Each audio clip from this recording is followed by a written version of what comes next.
Not so much a long break, but it was good to be home, enjoy the sun, have lots of family around for the festive period. After a long tour, it's always just good to get home and sleep in your own bed. Having a week off over Christmas and spending time with the family really refreshing me mentally more than anything. I know it hasn't crossed my mind because he did a great job when he was captaining. Kevy before him, he was obviously the captain before him, and he did a great job too. And for me, I've got to focus on my boxing fight coming up, and then doing my best for the Queensland Reds, and hopefully being a part of the Wallabies moving forward. So I'm not thinking about captaincy. I'm thinking of playing well for the team that I'm a part of, and then hopefully being able to step up and rejoin the Wallabies team again. But for me, I'm focusing on doing all that I can to make sure that I'm putting my hand up for the Reds, and then and everything will flow on from there. I think that hard work off the field is the stuff that really matters.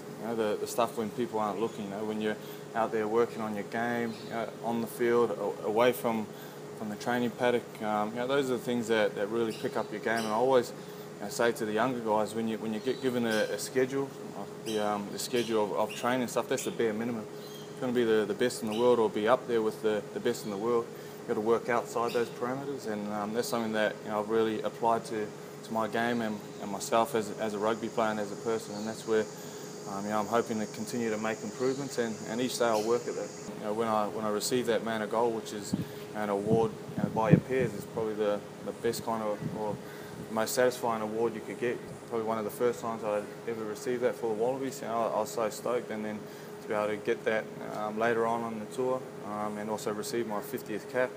Those are things that you remember, and the way that the guys sort of took to me, and really helped me out and helped me continue to improve.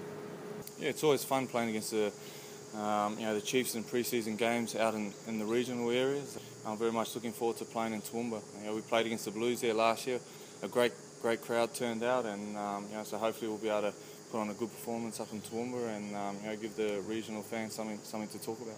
Yeah, no, it's great here. I haven't had much opportunity of playing games here for the Reds, so we're really looking forward to representing the Reds out at Ballymore and getting a bit of old school spirit here.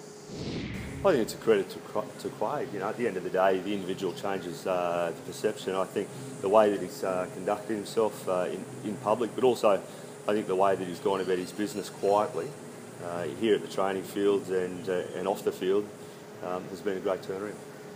Yeah, he's one guy in terms of his preparation. He came back to training, came back from the spring tour early December. A week and a half later, he was in here training with us, and at the same time, he was boxing. So his ability to compartmentalise and focus on one when it's important to him ahead of the other, I think is exceptional. Understands very clearly his focus is here at the Reds, and the last 2 weeks since the turn of the year, he's led the team around really well.